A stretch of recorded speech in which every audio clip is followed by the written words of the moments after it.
So இன்றைக்கி இந்த வீடியோவில் நம்ம பார்க்குறது பார்த்திங்கன்னா எமர்சனோட ITA 120 kVA ரெண்டு இண்டிவிஜுவல் யூனிட்டை இப்போ நம்ம பேரலல் பண்ணியிருக்கோம். அதாவது வந்து ரெண்டு யூபிஎஸோட அவுட்புட்டும் காமன் ஆயிரும்.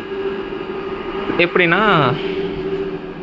இந்த மாதிரி கம்யூனிகேஷன் கேபிள்ஸ் போடுவோம் நம்ம யூபிஎஸில் போட்டுட்டு ரெண்டு யூபிஎஸோட அவுட்புட்டை எல்லாத்தையும் எடுத்துகிட்டு வந்து நம்ம இண்டிவிஜுவல் பிரேக்கரில் நம்ம கொடுத்துருவோம். பிரேக்கரில் கொடுத்துட்டு அது ஓவராலாக நம்ம காமன் பண்ணுவோம். இது ஓவரால் பிரேக்கர். ஏன் ஸ்ப்ளிட் பண்ணி கொடுத்துருக்கேன்னா நான் இப்போது டெம்பரவரியாக டெஸ்டிங்காக கொடுத்துருக்கேன். இது R, Y, இது B, இது நியூட்ரல், அந்த மாதிரி கொடுக்கணும். ஸோ அதே மாதிரி நம்ம யூஸ் பண்ணுறது சிங்கிள் பேங்க்கை ரெண்டு யூபிஎஸ்க்கு சார்ஜ் பண்ண வைக்கிறோம். ஸோ அதனால் வந்து நான் வந்து யூஸ் பண்ணுறது வந்து 42 AH. இப்போ சார்ஜ் ஏறினதுனால ஒரு யூபிஎஸ் மட்டும் தான் கரண்ட் ப்ரொடியூஸ் பண்ணுது. இன்னொரு யூபிஎஸில் பார்த்தீங்கன்னா கரண்ட் ப்ரொடியூஸ் பண்ணல. அவங்களுக்கு காமிக்கிறேன் கீழே. ஸோ இது பார்த்தீங்கன்னா 0 தான் இருக்குது. இது வந்து 0.16 amps தான் ப்ரொடியூஸ் பண்ணும். பட் ஆனால் வோல்டேஜ் பில்டப் ஆயிடுச்சு சார்ஜரில்.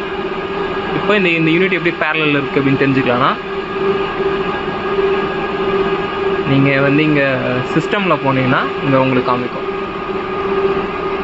இப்போ சிஸ்டமில் இந்த மாதிரி பேராமீட்டர்ஸ் வந்தாலும் யூனிட் வந்து பேரலில் இருக்குன்னு அர்த்தம். தேங்க்ஸ் ஃபார் வாட்சிங்.